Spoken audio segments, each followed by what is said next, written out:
Feeling ko po, yes, it is ordinary. Pero, magkakaiba po tayo pagdating sa loob ng bahay. Magkakaiba yung dynamics ng pamilya natin. Magkakaiba tayo ng roots. Maraming pamilya na nalahian ng ibang kultura na din.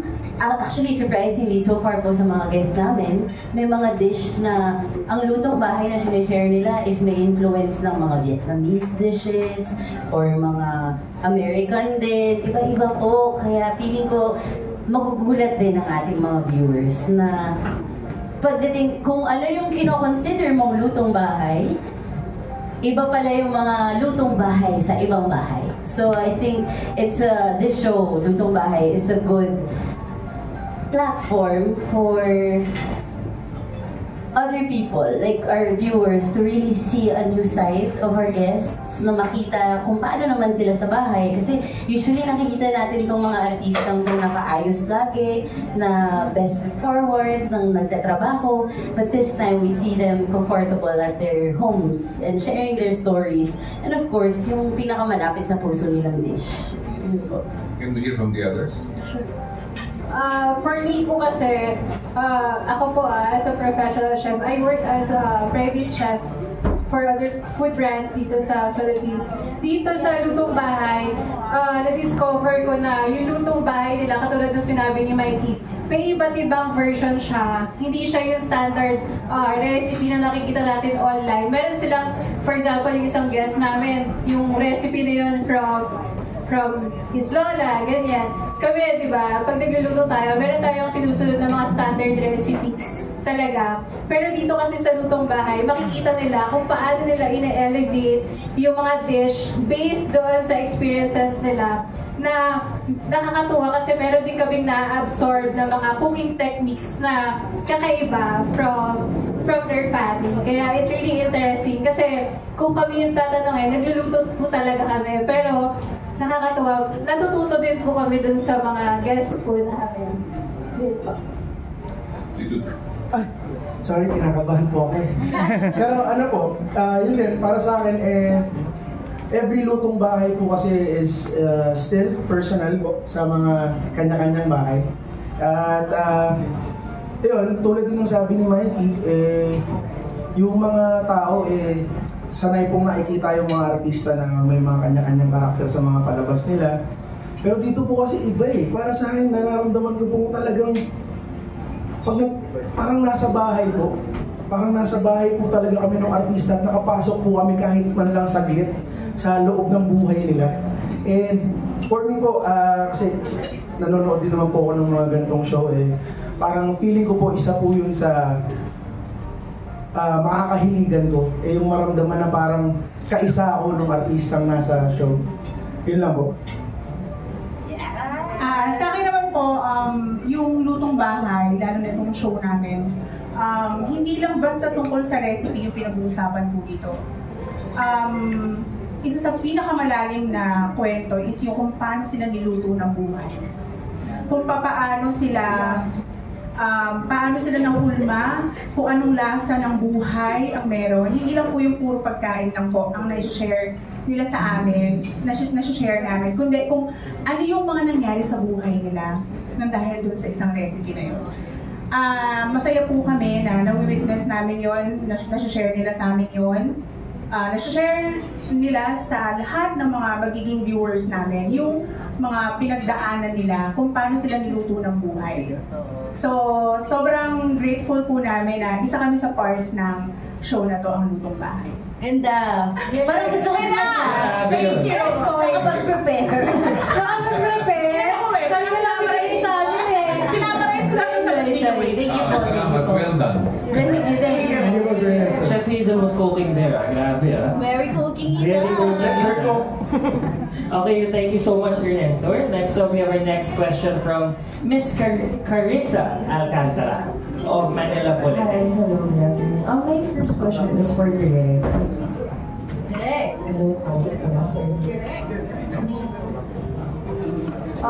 Direct question ako since this is a culture. Like, paano na lang po yung dynamics nila on set? Like, especially po dun sa mga content creators na syempre, hindi naman from online to TV na. Like, paano po sila nag-work on set? Paano sila na? Yung dynamic nila on set, kung nag-shoot. What's fun when we're shooting is si Mikey, every co-host, may kanya-kanya silang flavor, may kanya-kanya silang dinadalang bago sa show. If I can describe them, si Chef Hazel, super engaging siya. And sabi nga nila, cooking ina. So, pag mga mother stories, sobrang makaka-relate yung mga viewers natin. Si Chef Elite, very informative, very technical. Sa kanya ako, pag nakikinig kami, yun pala yun, may mga kwento siya, mga stories, mga educational. And then si Dudut, ang masasabi ko sa kanya, komedyante, natural comedian. Natural. Pero kinakabahan siya, pero sabi ko, hindi nakakatawa. Kung sobrang, pag napanood nyo siya, makikita niyo yung sinasabi ko. And of course, si Mikey. What can I say about Mikey? Mikey is very, very collaborative. Sobra. Tuwing bago kami mag-shoot, tatanungin niya ako, Direk, pwede ba gawin natin ganito? Mas gusto ko. Sobrang sensitive niya sa mga guests natin. Kaya yung mga kwento na maririnig natin, marami dito bago. Marami dito na kung hindi si Mikey yung host, tingin ko hindi na mahuhugot.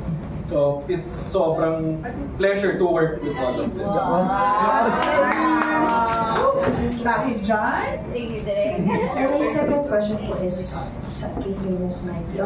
It was mentioned earlier na gusto mo, parang dito mahahasa yung hosting skills mo. So, ano naman yung offer mo sa audience as a host? Feeling ko kasi with all the projects I did before, lahat I play a character. And this is the very first time that I'm really showcasing my skills as me, like as Mikey. And so far, with my years in showbiz, one of the common comments that I get from my teachers, like my acting mentors, is that they say I'm a really strong empath daw. And I take pride in that. It gives me confidence na sinabi yun ng mga teacher ko sa akin. Dito sa pag-host ko sa Lutong Bahay, yung mga chefs natin ang experts sa kusina. And I think what I can contribute as a host is that fact na yung strength ko as an empath by connecting with the guests and feeling them out, asking them the right questions to bring out the stories we want to hear. Because may tiwala ako na yung gut feeling ko, kung saan ako curious na tanungin, yun din yung gustong malaman ng mga taong manonood. Kasi yun yung hindi ko pa alam about them eh. So most likely, hindi pa yun alam ng mga manonood na tao. And I really see this show as a good opportunity to humanize the artists, yung mga iniidolo natin. Kasi ang akala ng lahat, parang yung mga iniidolo nila ang layo, ang hirap abutin, parang hindi achievable, ganyan. But they're people too, tao din sila, tao din yung mga iniidolo nila. And this show can show that side, yung tao side. Ngayon. And yeah, yun. Thank you and congrats for that. Thank you. Thank you, Ms. Carissa. Here's our next question. This is from Mr. Nicky Wang of Manila Standard. So he sent me his question. This is for Chef Hazel, Chef Elite, and Kuya Dudut. Here's the question. Can you... Wala namang numbers. Na-check ko naman po. Can you briefly share with us your background? Was cooking really your first love? What pushed you to share your passion online via TikTok and vlogs? And his second question is, ano yung main reason why you agreed to do this show? Anyone can start. Ako yung pinakamatanda sa inyo. Matalang mo. Ayun. Nag-start po ako magluto. 8 years old kasi dahil hindi naman sobrang nagluluto na, no? Pero kumbaga, growing up, ang mga lola ko kasi may karinderya sila dati sa Divisoria. So kapag nagluluto sila, lagi akong nakikisyoso, lagi akong tinatawag, gano'n.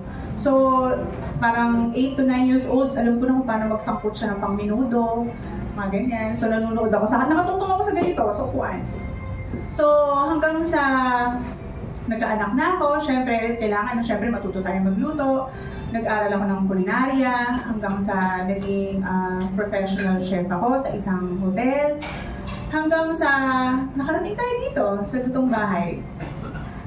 Sobrang saya ko dahil actually hindi lang basta masaya lang pala yung una ko naramdaman, kundi nagulat ako. Hindi ko ine-expect na sa dami-dami ng mga content creators or I mean food content creators, bakit isa ako sa mga napili ng show na to? Bakit isa ako sa mga mapalad na pitch nila para sa gawin tong show na to at maging co-host ni Mikey. So, doon pa lang parang sobrang grateful na oh my God, ang dami-dami dito. Ang daming, alam mo yun, mas kesa sa akin, pero bakit ako? Kaya, yun, talagang gusto ko din talagang gawin to dahil nga marami kaming matututunan eh. Katulad nga na sinabi ko, hindi lang to tungkol sa pagluluto. Marami din kami pwedeng i-share at the same time yung mga nagiging guest namin, marami din nasi-share sa amin na mga kwento nila sa buhay nila. So, isang malaking karangalan na masama kami dito sa Lutong Bahay. Night, babe. Ayun lang po. Thank you. Paiyak na ako. Grabe naman yun. Next up. Ako naman po, ganun din, katulad po ni Chef Hazel, nagsimula din po ako as home cook. So, assistant ng mami ko. Talagang luto-luto yung mga tira-tirang kangkong, kinukuha ko, niluluto. Kasi wala naman kami pang-enroll ng culinary school dati. Di ba kami magkakapatid? Yeah. Di ba? Very payak lang talaga yung pamumuhay namin. Kaya wala ko capability to enroll in culinary school. And then, I was a communication student way back in college. So, may subject kami doon, film, docu, mga ganyan. And then, yun yung nagamit ko to also nag-work din ako as a salesperson sa Toyota for 6 years. So, feeling ko, yung makikipag-usap ko sa tao doon, and at the same time, yung learnings ko ng college, nagamit ko siya sa vlog. Kaya totoo na diploma is diploma talaga. So, and then, yun nga, nung nakalubag-lubag na, nag-enroll ako sa culinary school kasi gusto ko pa din talaga matuto. And then, hanggang ngayon nag-aaral pa rin ako. Tapos yun, nag-vlog ako. Scholar ka, di ba? Yes, scholar ako ngayon sa ISCAM. So, dito lang sa QC. Nag-aaral ako ulit kasi gusto ko yung tinuturo ko online. Kumbaga, ano talaga, very technical. Kasi may mga bata akong audience na wala din, katulad ko dati, na walang pang-enroll sa culinary school. Yun yung goal ko ngayon na hindi sila capable mag-aral sa culinary school. Kaya ako muna yung maging teacher nila. So yun, and then nag-vlog ako, hindi naman automatic may nanood. Kasi nakailang upload din talaga ako. And yun nga, nagsimula din lahat sa TikTok. At saka si Chef Hazel, nagtaka din ako, bakit po ako? Minsan nga, di ba? Natatanong ko din yung sarili ko. Paano pala tayo nang nararamdaman na?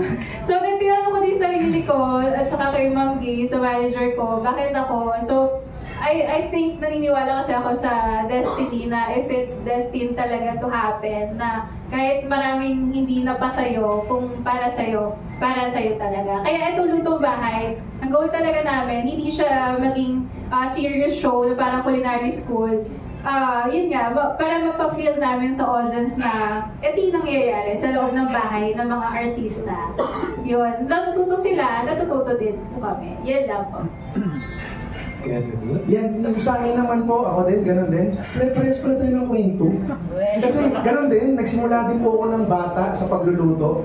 At kung aaminin ko lang po, pinalalim po ng mga shows ng about sa pagluluto, yung pagmamahal ko sa pagluluto. Yun nga lang, para maging chef, kailangan mo ng budget at mabigat na pera. So, ngayon pong nag-work na ako, nagkaroon po ako ng chance na makapag-aral ng culinary, and right now po, I'm still a student chef. But I consider myself a home cook. Thank you. Thank you. And yun po, yung sa mga videos ko po, ang ginagawa ko nagluluto po ako para sa mga kaibigan ko. Kasi sinasabi ko nga po, I love cooking, I love my friends. Put them together, I love cooking for my friends. So, yun po, sinasabi ko lang na parang grabe po, talagang kinakabahan po kasi ako, sorry po. Pero yun, tapos kung sa kanila po, nung time na natap sila ng lutong bahay para maging part ng show, nagtanong sila na, bakit ako? Ako po naman nung sa bahay, sinabi ko, yes, ako na to, sabi ko. Kaya sabi ko, I'm always willing to try new things, and yun, I'm willing to learn, and also I'm willing to share kung ano yung alam ko. Kaya I'm so happy to be part of Lutong Bahay. Thank you po. Ako rin po nagsimula akong kumain na tinanong ako. Sorry. Mema lang. Gatas-gatas muna. Thank you so much, guys. Kami from different backgrounds talaga, you know? So iba-iba rin yung dala niyo sa show. And I also believe that you guys are where you're supposed to be. Tama, di ba? Tama. Eto, ang next question natin, Miss Rose Garcia of Marites University and PEP. Belated Ate Rose. Thank you. Siyempre, una-muna para kay Mikey. Cute naman to. Ayan, Mikey, sa The Lost Recipe, di ba? Parang ano ko na dun assistant, ano ba? Aspiring As a chef, yes. Oh, yeah. So, in a way ba, nagkaroon yun ng parang na-inspire ka doon, and in real life ba, papunta ka na dun sa naisip mo na rin o gusto mo na rin mag-take or mag-culinary, or like dito sa Lutong Bahay, feeling mo ikaw na lang yung magpo-provide dun sa mga chika, yung mga pangmamarites, ikana? Feeling ko, Ate Rose, yes, mako-connect ko siya na na-inspire akong magluto more, pero hindi the way you think. Hindi galing dun sa cooking fully na yes, nag-training kami for the show as a chef, mga 3-4 na araw, tinuruan kami ng official workshop for it. Pero yung talagang yung urge ko na matutong magluto, hindi dun nang galing, dun sa lock-in. Kasi dun nag-umpisa ang lock-in 2020 nangyari yun. Tapos syempre pag lock-in, wala kang kasamang assistant, wala kang diba, sa taping. Tapos more than a month kayo dun. Tapos dun ko na feel for the first time in my life yung independence. Talaga na fully na ikaw lahat naglalaba, ng underwear, everything. Tapos ikaw kapag nag-crave ka, ang hirap pa nung since sarado nga, ang daming rules dahil lock-in. Kung may kinikrave ka, ikaw magluluto, diba? So, doon nag-umpisa yun. May dala akong portable freezer, may dala akong mga karne sa kwarto ko. Tapos, yung ganyang lutuan, pero yung isahan lang. Oo, yung stove. Yes. Tapos, buti nga hindi nagreklamo yung hotel na may pausok sa loob ng kwarto. Lahat na ng like bukas bintana. Tapos, may ginawa kami, nilabas namin yung upuan sa labas ng bintana para nandun yung lutuan. Lahat ng style, doon ko na start mag-enjoy yung sa cooking, because the independence that parang na-force into all of us nung lock-in dahil sa pandemic, doon nag-start. Pero syempre na-enjoy ko din yung mga natutunan kong facts sa The Lost Recipe, of course. Mikey, parang GMA has been so good to you dahil parang talaga nilalagay ka niya sa, of course, acting, even sa variety before. So, ngayon naman sa hosting. So, dito na ba papunta? Then, isa din ba to sa mga ini-aim mo? If magiging fully honest ako, Ate Rose, last show ko was the right one. The right one with you. Yes, also. And Miss Nessa! Ayan. Let's all welcome our Miss Nessa, guys! Ayan. Thank you, Miss Nessa. Wala ka kanina, nag-thank you ako. I love you so much. Thank you for this show. Ayan, sa loob. Ayan. Okay ba ba? Sorry. Ayan. After the right one, medyo napatagal yung break ko. And during the break, ang dami kong na-realize yung pahinga na yun, na parang sabi ko, so this is how it feels pag natitake ka. Paul was a big help with those feelings. lagi niya pinapaalala sa akin no, na lahat ng artista nararamdaman yan. Parang hindi mo kailangan mag-overthink, ganyan-ganyan. Pero syempre, dahil natural yung feelings na yun, di ba? Kung ano-ano iisipin mo. I chose to, parang sabi ko, imbes na malunod ako sa sadness or mapunta ako sa magreklamo or whatever, sabi ko, why not maghanap ako ng bagong skills? During that break, nag-request ako sa Sparkle. Sabi ko, pwede ba ako mag-workshops? Hindi pa ako nagko-comms workshop ever, yung public speaking workshop. So, I tried it out and super nag-enjoy ako na tinuruan mag-hosting and everything. Tapos ang dami kong natutunan, nagbago ang daming nagbago sa views ko pagdating sa showbiz din. Tapos, hindi ko lang inakala na ganito kabilis yung inaral ko sa workshop, magagamit ko agad. Like 4 months, 5 months in that workshop, kinontak ako for lutong bahay. So parang grabe talaga si Lord. As in, grabe si Lord na parang doon ko na-realize, if pinili mong mag-trust sa Kanya and to stay positive, He's really gonna bless you more. And to trust the people around you na they're gonna see, yan, sila Miss Nessa, hindi nakakalimot. The whole day, pinapa naman. I love that they appreciate the effort you give sa trabaho. Kasi I'm not the type of artist na manghihingi ng please naman po, no, ipong trabaho. And di ko na-feel na kailangan mag-ganon kasi naniniwala akong pag nakita ng mga boss na deserve mo or nag-e-effort ka, they're gonna trust you with it. And I really want to deliver and make them proud and sana hindi sila magsisi sa desisyon nila. Yeah. Alam mo, hindi ko akalain yung na-discover yan before, napaka-outspoken mo. Talaga ba? Sa hosting? Akala ko pang mga vlogging lang ako, pang social media ko, ganyan. Ayun. Anyway, eto, bago to, hindi ba nagkita tayo nila, Paul? Napaka-proud ni Paul sa'yo. Sa kanya ko nga nalaman na hosting ka na and you have a new show. Sabi niya talaga, grabe ate, mag-host na si Mikey. He's so proud. So, anong say mo doon? And follow-up question. Anong luto ni Mikey na paborito ni Paul? Short kwento dun sa unang tanong mo, Ate Rose. Alam niyo ba nung lumabas yung trailer? Umiyak siya! Umiyak siya! As in, kasi yun nga, he knew how I felt. Siya yung nag-comfort sa akin nung medyo nag-overthink ako dun sa tenga moments ko. And alam niya yung pakiramdam and yung meaning sa akin ng lutong bahay nung pumasok yung lutong bahay sa life ko. Walang mag-iiyakan dito. Pero kasi I lost my lola nung June. And ay kinuwento ko earlier na siya yung laging nagluluto sa bahay, di ba? Tapos nung week niya, parang sa family ko, may isa-isa siyang naaayos sa mga buhay ng mga kapatid ko, na mga matatagal ng problema.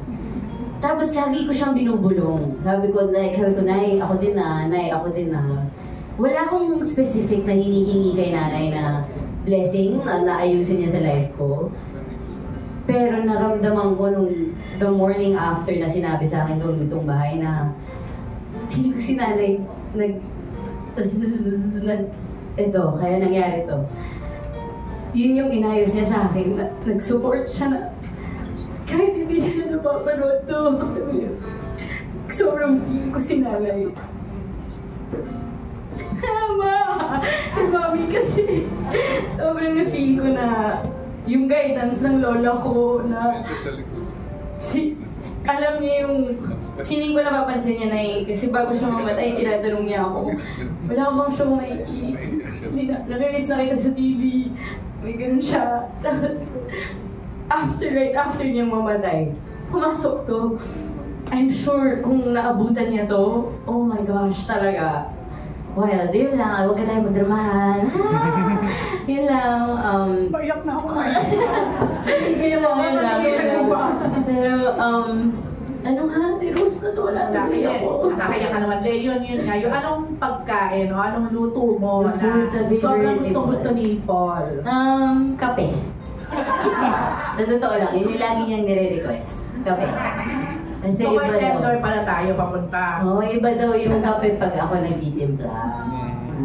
Yun. Matamis daw ba? Pero ang favorite niya talaga, tinola. Tinolang manok. So, napagluto mo na siya noon. Hindi. Yung ako nagluto, ininit ko na para sa kanya, pero yung ako gumawa kape. Ang naluto ko na for him, steak. Kasi pag steak talaga ang toka ko sa bahay. Yan ang specialty ko po. Lahat na lang. Ilang taon na nga kay Nicole together? Ikaw, baka mamali. Magpo-4. Magpo-4 na pala. Yes. So, how's the 4 years so far? Siguro by now, masasabi ko po, na-feel sa akin ni Paul yung hindi ko yun expect. Akala ko di kami aabot sa ganun ka-deep na connection. By now, na-feel ko na kay Paul yung level of trust na we have. I feel safe with him na I think that's hard to reach eh. Yung kaya mong sabihin kahit ano sa kanya, kahit alam mong ikakagalit niya, sasabihin mo pa rin kasi ganun kakatiwalang safe ka sa kanya. Yun. Yun na. Okay, congrats, Mikey. Yeah, Isa pa. May isa pa! Kay Chef, kay Chef Hazel. Ayan. And kay Chef Pilit. Ilit. Okay. May anak ka na rin? Tama ba? Fur mom po ako. So, meron po ako doon. Okay. Trying pa lang. Trying. Kakakasal ko lang po last June. Nandun po yung husband ko, si Raz. Okay. Yung kaya I-ask. Kasi kay Chef Hazel, Yes po. how was it being a mother, influencer, I mean, your cooking? Sobrang laki. Kasi matagal na panahon na dalawa lang din naman kami ng anak ko eh. So, yung pagluluto sa akin, talagang kasama na talaga na lumaki siya na alam mo yun, syempre kung dalawa lang kayo, nagluluto ka para sa kanya, lahat ng mga request niya, ikaw ang nagluluto. Tapos, ituturo mo din sa kanya kasi kailangan niya maging independent, kailangan niya matutong magluto. So, masaya ako na nagagawa ko yung parte ko as cooking ina talaga para sa anak ko. Yun. Hindi na masana pero magagalit na sila. Okay, thank you. Yung naging challenge, ay hindi naman siya challenge, siguro challenge sa mga nanonood. So excited sila kasi yun nga, yung mga, siguro yung mga ina-upload ko, ganyan, makikita na talaga nila sa TV. And yung kakulitan ko din siguro online, hinahanap din nila. Lagi nila tinatanong, kailan ka namin mapapanood sa TV? So, ang reply ko lang po lang, hindi mo ako artista, gano'n. Kaya nung binigay po itong project na to, sobrang great. Kumbaga, nag-thank you talaga ako kay Lord kasi kumbaga hindi ito yung prayer, hindi ito yung number one prayer ko talaga na ma-achieve talaga. Kaya yun, happy ako kasi nabigyan tayo ng opportunity na mapanood sa TV and mas makapag-share pa sa mga audience ko talaga online. Yun po. So basically, magkaiba yung audience sa social media at sa TV, right? Yes. Do you feel that the need to actually tweak your personality a bit para lang, umakma din sa... Actually, simula na nag-start kami ng taping, nag-a-adapt naman siya. So, siguro dito, si Mikey talaga yung nagtuturo sa akin how to, kumbaga, paano yung sarili ko sa TV. Kasi ang challenge ko lang, pag taping kami, saan ako titingin camera? Kasi pag nag-vlog kami, isang cellphone lang, yun lang, palipat-lipat yun. Prito, sa akin ulit, prito, sa akin ulit. Doon tatlo. Sabi ko, Mikey, may astigmatismo. Kung nagtutuling ako, saan ako titingin? Sa lens ba o sa square na gano'n? Yun lang po yung challenge for me. And nakatuwa kasi sina Mikey, sina Direk, ginaguide naman po nila kami. And siguro po, pag mas tumagal-tagal po, yun po, mas makukuha pa rin po. Yes. Finally lang, bakit Chef Elite? Could you just make clear kung ano yung reason or with your nom de guerre, your name? My name po. Handle. Yes Social po. media handle. Okay. Elite po kasi talaga yung pangalan ko. Elite Free siya. Kaya nga before sa Toyota, kapag hindi nila matandaan yung pangalan ng agent nila, hindi na. Yan yung nag-assist sa akin sa showroom eh. Mahirap letter Y. Alay yung sinasabi, yamang lupa, yamang tubig, elite. So, hello, nasan po ba si yamang lupa, yamang tubig? Because my middle name po kasi is Yabot. And actually hanggang ngayon tinatanong ko pa rin po mama ko, bakit ba't ganun yung name ko daw? Tinatanong pa rin nila ngayon. Hindi ko alam, naisip lang namin ng papa mo. Yun talaga. And nakakatuwa, yun talaga. So kaya pa nag-upload ako ng vlog. Meron doon how to pronounce my name, I-L-I-T, para mabasa nila. Kasi for example, nakikita nila ako sa mall, hi, si Chef, hindi nila mabanggit. So kaya pa nag-upload ako ng vlog, meron na how to pronounce my name. Hindi ko naman pumapalitan kung yun ay uso sa mga artista yung mga screen name. Wala rin po ako maiisip, kaya sabi ko, yun na, pangalan ko na po talaga. Pero at least ngayon malinaw na sa amin. Yes. Maraming salamat. Thank you, sir. Thank you po. Pinanganak siyang Alta, elite yan. Next question, we have Mr. Don Sermino, is that correct? Of Abante TNT Online and Don... Opo, nag-start po ako sa group ng vloggers, which is Team Payaman. And ayun, nagsimula po ako doon na magpakita ng pagluluto ko kasi mga vloggers po sila. Eh di, every time na nagbe-video po, nakikita akong nagluluto lang. Kasi friends ko na po sila since we were kids. And ako po talaga yung nagluluto sa kanila. And then nung pandemic, nagkasama-sama sila sa bahay para sa work. And ako, nag-stop yung school noon dahil nga walang face-to-face classes. So, nagsawa sila sa luto nung mga tagaluto nila. Eh gusto nila yung familiar luto na hinahanap-hanap nila na yun, ako po yan, pasok po ako sa eksena. Hindi ka pa nag-aaral na Nakastop po ako nun, and hindi pa po ako nag-videos nun or nag-upload ng contents. Talagang wala lang din po ako magawa sa bahay, nagluto na lang po ako. So, nung nagkaroon ka ng show na to, anong reaction ng Team Payaman? Sobrang proud na proud po. As in, sobrang proud na proud po. Hindi po nila inakalang... Dahil pagkakuhan mo. Opo. Sinabi sa kanila? Hindi ko sinasabi sa kanila eh, kasi parang may mga busy na rin po sila eh. Kanya-kanyang galaw, kanya-kanyang mga meetings, ganyan. Busy. Nakita na lang po nila nung nag-post na yung GMA ng... Hindi mo talaga muna... Opo. Ano sabi? Yung pumunta sila sa bahay, tapos tamang yakap sa akin na... Kasi nagsimula talaga kami ng sama-sama, tapos hindi namin lahat nakakagulat kasi... Naiiyak ka ba? Naiiyak ako kasi sobrang sobrang tagal na namin magkakaibigan, tapos kung sino po yung mga nakakilala sa inyo sa amin, nagsimula po talaga kami sa humble beginnings talaga. Para sa isang tulad kong tao na nangarap lang din mapunta sa ganito, at alam ko naman na ginalingan ko rin naman, nilagyan ko rin ng talagang grit yung mga ginagawa ko. Ayun, nakakatuwa na na-appreciate nila yung nangyari at sobrang proud ako. Ganon din ako po, parang thankful po ako sa opportunity na to. Di po ako makapaniwala. Pero ano yung pinaka-advice nila sa'yo or sinabi sa'yo? Especially yung pinaka... Ayun, ang advice lang po nila sa akin kasi alam naman po nila na yung mga kailangan gawin very natural na pong lumalabas sa akin kasi yun na po ako, hindi ko na po talaga kailangan baguhin. Magpakabait na lang, magpakita mo yung tunay na ikaw, galingan mo, makisama sa mga tao. Kasi yun po talaga yung pinagmamalaki namin kahit sa mga taong mga sumusuportan sa amin, sa mga fans. Engage po kami talaga sa kanila na mas inaano namin kung ano yung magpapasaya kasi yun po talaga yung hatid namin sa yung happy lang. Ayan. Yun nga yung sinabi, magpakabait. Magpakabait. Pagpilabas mo yung kung anong tunay na ikaw. Ano ba yung tunay na ikaw? Ito po, good boy lang po. Opo. So, ano lang yung nangyari nung first time mo na-meet itong mga kasama mo sa Luto Pa? Especially si Mikey na first yung napapanood mo lang dati. Sobrang nahihiya po ako talaga. Sobrang nahihiya po ako nung unang nakita ko sila kasi parang, syempre bilang wala pong idea sa kung paano mag-work yung TV, ganyan, inisip ko po, baka magkakilala-kilala na po silang lahat. Tapos ako po, first time lang nila nakita. So, until yung shoot po, nasa labas lang po ako naghihintay kasi sobrang hiyang-hiya po talaga ako. Tapos parang, ang dami ko pong iniisip na nagiging conscious po ako sa sarili ko kung mabaho ba ako, kung nakapag-toothbrush po ba ako, ganun na talaga. So, wala pong idea. Kaya, pero nung nag-take na po, talagang sobrang naging feel at home na po, sobrang daldal ko na. At yun na, nagbabato na ako ng mga jokes and sobrang nagkiklik naman kami ng mga nasa set, kaya sobrang grabe. Feel at home. Hindi, paano na-break yung ice? Paano na... Nung nagjo-joke na rin po sa akin si Mikey, binibiro mo na ako, bibiruin na rin kita. Ganun na po.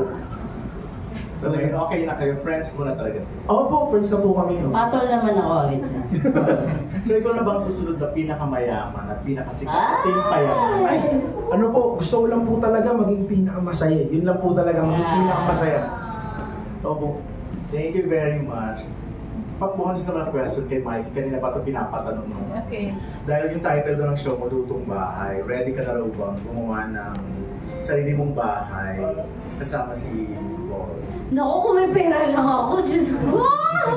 Pero siguro graduate muna ako. I have one more sem sa school because I would really love to design my own house. Kasi sayang naman yung 10 taon ng architecture kung hindi ko gagamitin. And pangarap ko po talaga ngayon ang goal ko, lupa muna.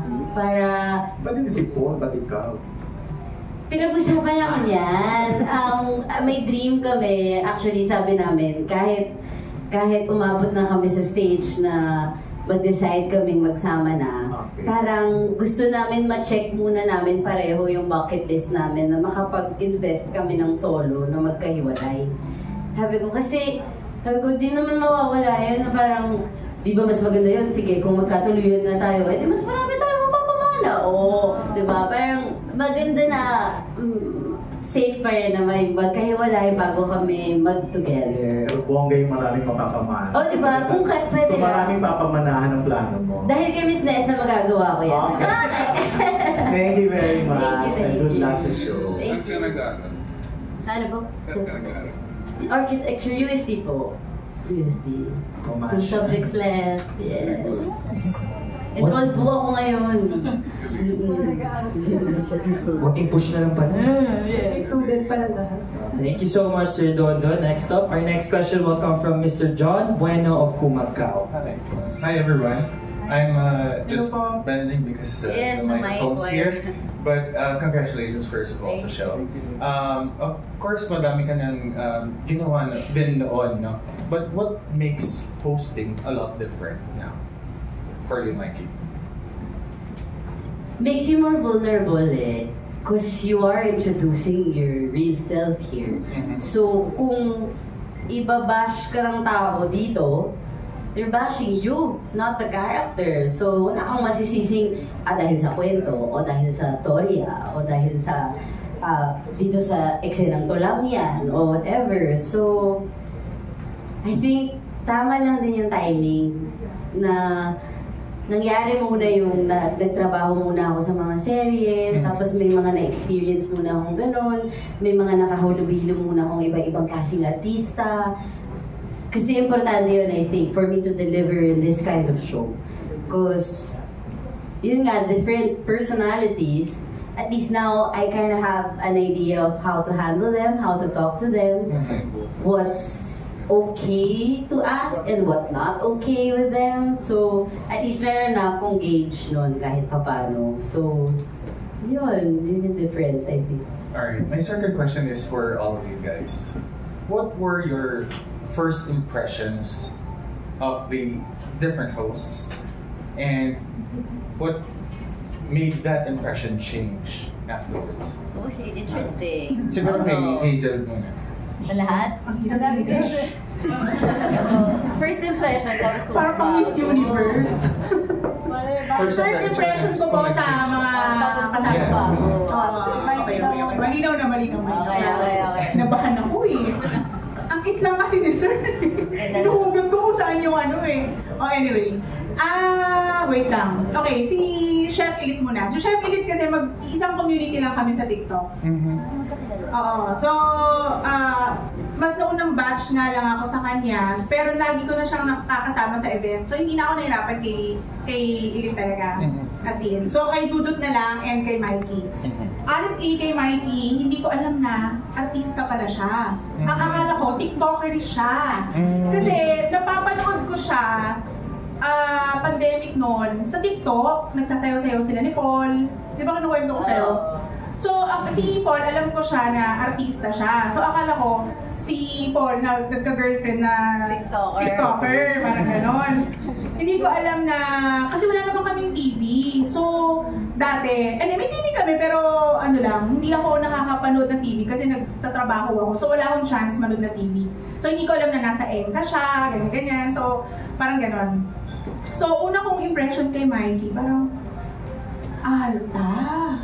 Parang Englishera, alta, parang maarting. Hindi yung maarting hindi yung parang, what's this? Mga ganyan. So, pero kabaligtaran, nung nakasama ko na siya, sobrang cowboy nito. As in, kahit anong ipagawa sa kanya, kahit sinabing tumalon ka, kumain ka ng bubog, piling ko gagawin din talaga niya. Ganon siya cowboy. Kaya, hindi ako nahirapan na si Mikey. Tsaka hindi siya madamot sa mga knowledge eh. So, inaalalayan niya ako, paano yung ganito. Siyempre, iba yung namin iba yung mundo namin sa vlogging, iba din sa TV, iba pala. So, yun. Tapos kay Dudut naman, natawa agad yung sinabi yung pangalan. si Dudut noon ko pa yung kilala. Kasi syempre, isa lang kami ng mundo, puro kami mga vloggers, ganyan, content creator. Alam ko na sa Team Payaman siya. Pero maliban doon, wala akong masabi makulit. Ayun, so, kumbaga, wala akong masyadong masabi na parang, ganito pala si Dudut ganyan. Ayun, meron pala. Sa vlog niya, ang kulit-kulit niya. Lagi siyang talagang energy, gano'n. Lagi siyang maraming baon. Pero in person, tahimik. Yung parang mahiyain, tahimik, parang pinakabahan lagi. Baliktad. So yun lang. Yun lang. Ew. Sige, ako naman. Yun nga, unahin natin si Chef Hazel. Yun sa TikTok kasi talaga kami nag-start. Luto-luto. Pero yung mga naunang batch nga, si Chef Hazel. Then kami yung next, yung mga, sabihin, bagets. Yeah. Ano? So yung mga sumunod. So yung mga bagets, sila yung mga mommy namin doon. So kaya, si Chef Hazel kasi, for me, kung ano talaga nakikita niyo sa vlog na, yun siya, sa personal. Minsan nauubusan kami ng daldal kasi ang dami niyang daldal. Yun talaga siya. Kumbaga si Chef Hazel, very natural na tao. Hindi siya stage sa vlog, hindi din stage off cam. Yun siya yun talaga. Ang saya, yung mawala yung stress mo. Chef, Gcash mo yung malaki. Bahala sa'yo, mga magaganda yun. So si Dudut naman, na-stock ko na to bago kami magkita-kita. So, yung nakikita ko siya, makulit niya sa mga vlog niya. Tama si Chef Hazel, parang introvert siya sa personal, parang chef, ganun siya sa personal. Pero nakakatuwa kasi mabait din siya, kalog. Feeling ko nga pag talaga nagsama-sama kaming lahat, medyo kailangan ni Direct Megaphone. Wait, cut! Kasi maingay talaga lahat. Si Mikey naman, yun din, same kay Chef, na para sabi ko, sobrang ganda naman ito. Ang puti! Barbie! Parang nahihiya ako katrabaho, ganyan. Baka suplada, ganyan. And napapanood ko siya dati sa Encantadia. Yun. So noong una, kita ko sa kanya, picture sana ako agad. Pero hindi, nahiya ako. Pero nung nakilala ko si Mikey, ilang araw pa lang kami na kakasama, talagang from 6 a.m. hanggang gabi talaga. Sobrang bait niya, at saka hindi talaga siya madamot sa knowledge. Kasi syempre vlogging, tapos TV. Nagpapaturo kami sa kanya. Kumbaga siya, kalog talaga. Nagulat ako na, ganun pala si Mikey sa personal. Hindi siya yung suplada, may attitude na pag nainitan. Yung sa tilapia, akala ko mag-attitude siya.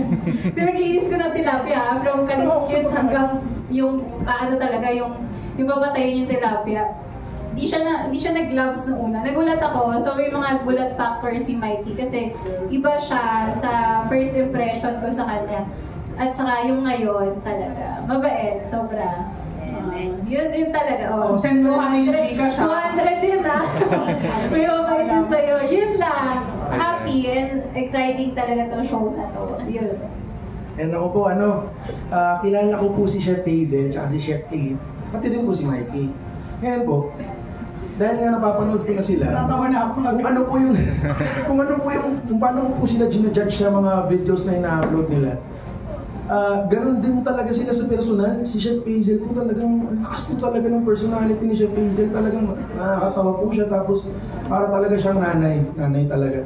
Tapos si Chef Elite naman po, kung tinitingnan ko kasi siya nung una na technical talaga, magaling talaga, ganun din po talaga siya sa personal. Pero, plus, akala ko kasi seryoso siya. Ngayon pala, parang pala pwede siyang stand-up comedian. Talagang nakakatawa po talaga siya. Nag-joke nga pala. Oo, nag-joke pala siya. Ngayon naman po, si Mikey, nung unang-una ko siyang na-meet, alam ko po kasi talaga artista. At pagka nakakita po talaga po ako ng artista, talagang nananahimik po at nahihiya. Ngayon po, nung mini-make-upan po ako sa unang set namin, first time din namin mag-meet, hindi po ako makatingin talaga sa kanila. Si Mikey pa po yung kumausap sa akin, dun po talagang parang madilim yung buhay ko, biglang lumiwanag ko, sabi ko, yes, safe lang pala ako dito. Talagang sobrang salamat dun, Mikey. Talagang niligtas mo yung araw ko nun, grabe. Yun lang po. My first impression, kasi nung very first meeting namin, I think Kuya Dudut was busy. So, silang dalawa yung unang na-meet. Pero before that day, si Chef Elite na-meet ko sa isang coffee shop sa Calamba. Tapos, parang hindi niya pa ata alam na may lutong bahay siya noon. Nadulas ako sa kanya. Sabi ko sa kanya, I think we're working together. Sabi ko sa kanya. Tapos nakita ko sa mukha niya na parang, ha? So parang ako kinabahan ako agad na, oh my gosh, hindi niya pa alam. Sabi ko, ha, wait mo na lang. Sabi ko, buti naman, nandito na tayo. Sabi ko lang sa kanya, umamay siya sa, I'm not sure. Yung sagot niya, pero nandito na tayo, di ba, natuloy.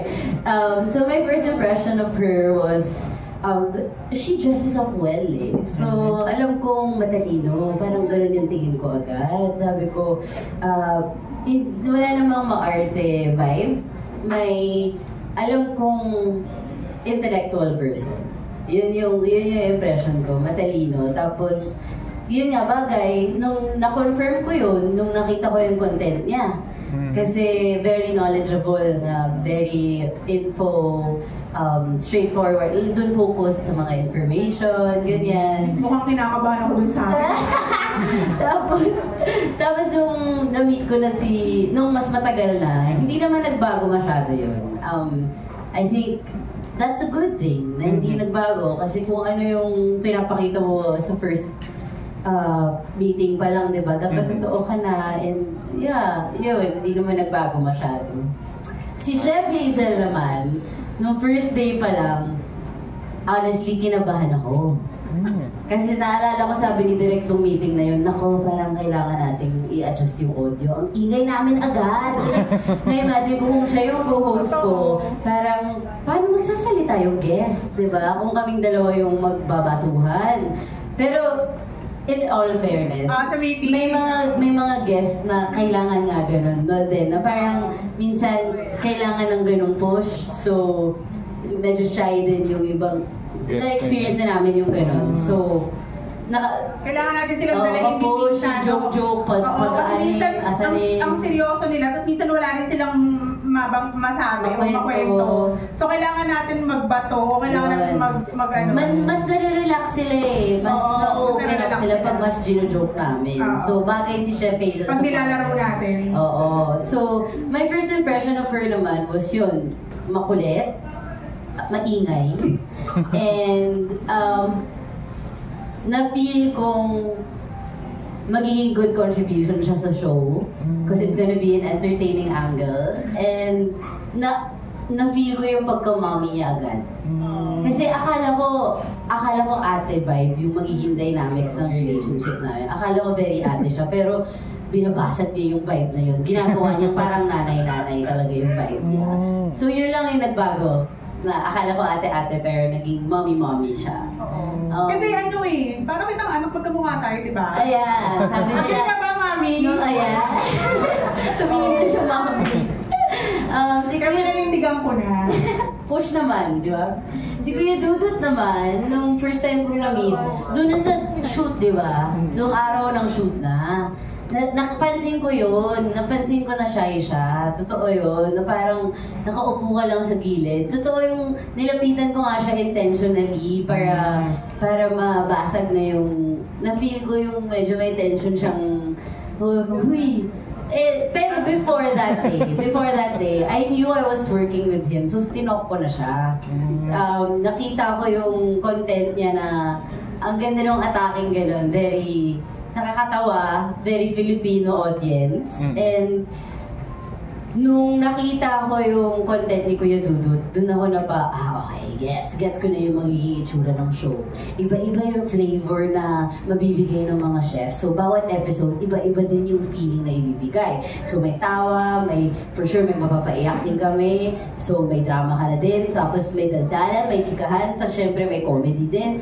Lahat mapaparamdam mo. And, yun yung masaya paghapon eh. Relax ka lang, tapos hindi mo ina-expect yung makikita mo. So, it's gonna be entertaining. So, the different flavors that they contribute to the show is the perfect puntahe for the afternoon. And hindi nagbago yung Kuya Dudut. Pag mas relax siya, mas lumalabas yung mga hirit-hirit niya.